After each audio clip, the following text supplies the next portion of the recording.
बच्चे मामा पुकारते रहे, माँ प्रेमी के संग चले गई, बोली मैं उससे प्यार करता हूँ।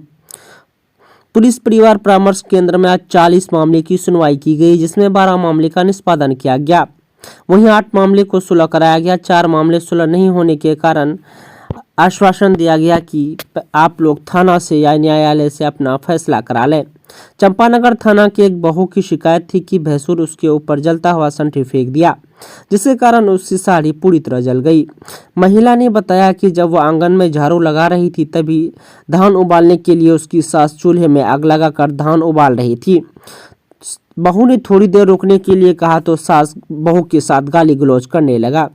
बहू इस बात की शिकायत अपने भैंसुर से की, लेकिन भैंसुर मां के पक्ष को लेकर चूल्हे से जलता हुआ संठी फेंक दिया, जिसको लेकर मामला काफी तूल पकड़ लिया। मामला पूर्णिया वरिष्ठ पुलिस अधीक्षक के पास जा पहुंचा, जहां बहू और सास एक जगह रहने को तैयार नहीं है, सास के साथ रहने के लिए तैयार नहीं है।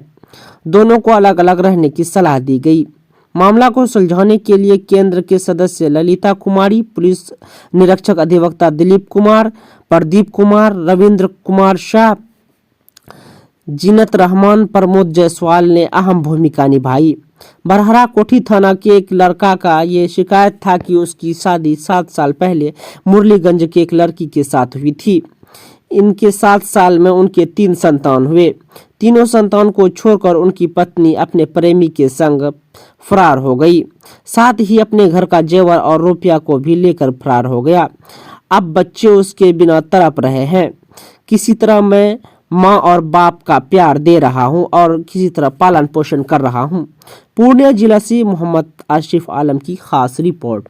अभी एक मामला कस्बा का है। 6 साल से ये लोग अलग हैं। पत्नी का ये आरोप है कि हमारी 2 बेटी जब से हुई है हमको ससुराल में रहने नहीं दिया जाता है, सास बस पति के द्वारा प्रताड़ित किया जाता है। हम लोगों ने दोनों पक्ष को बुलाया, दोनों की बातें सुनी। लड़का आज भी अपने पत्नी को रखने को तैयार है। उनका कहना है कि 2 बेटी रहे कि 4 बेटी रहे, आखिर बाप तो उसका हम है, हम पालेंगे उसको। लेकिन लड़की साफ कहती है कि नहीं, हम उस घर में नहीं जाएंगे, बस कर मेरे बच्चे का भरण पोषण करे। तो हम लोगों ने कहा कि ऐसा थोड़ा हो सकता है, आखिर पूरी ज़िंदगी पड़ी हुई है, आप कंप्रोमाइज़ करिए, आप देखिए अगर लड़का में कहीं कोई दिक्कत है तो हम लोग उसको ठीक करेंगे। हम लोगों ने लड़का को हिदायत दिया कि आज के बाद से किसी भी तरह का कोई भी उलाहना नहीं दोगे कि हम तुम्हारी 2 बेटी है, उसमें मारपीट नहीं करोगे, घर में पत्नी का जो दर्जा है वह दोगे, हर तरह से उसका रहने का व्यवस्था करोगे, खाने का व्यवस्था करोगे। उसके बावजूद भी पत्नी अभी रहने को तैयार नहीं है। हमने पत्नी को, लड़की को, उसके भाई को, दोनों को बुला के समझाया है। 8 दिन का समय दिया है कि एक बार सोच लो, क्योंकि आपके साथ 2-2 बच्ची है, उनका पढ़ाई लिखाई है, पूरी ज़िंदगी है, शादी ब्याह है, मायके में रह के करना आसान नहीं है। इन लोगों ने 8 दिन का समय मांगा है। उम्मीद करते हैं अच्छा से संभल जाएगी, वापस घर फिर बस जाएगा। इस मामले को हमारे दिलीप कुमार दीपक भैया देख रहे हैं और साथ में भैया भी देख रहे हैं। हम उम्मीद करते हैं कि मौसम अपने दिमाग में इस बात को समझे, पारिवारिक ज़िंदगी फिर से प्रारंभ करे। उनका भाई का अच्छा सपोर्ट रहा है। मेरा नाम रविंद्र कुमार शाह, दिलीप कुमार दीपक, प्रमोद जायसवाल। मेरा खानदान कैसे चलेगा, बहुत प्रकार से आरोप उसने लगाया। ठीक है, सारे आरोपों को सुनने के बाद हम लोगों ने दोनों पक्षों को समझाने बुझाने का काम किया। लड़की के आवेदन में यह लिखा गया था कि आप लोग हमारा पति को, ससुराल वाला को बुला के समझा बुझा करके मेरा घर बसा दें।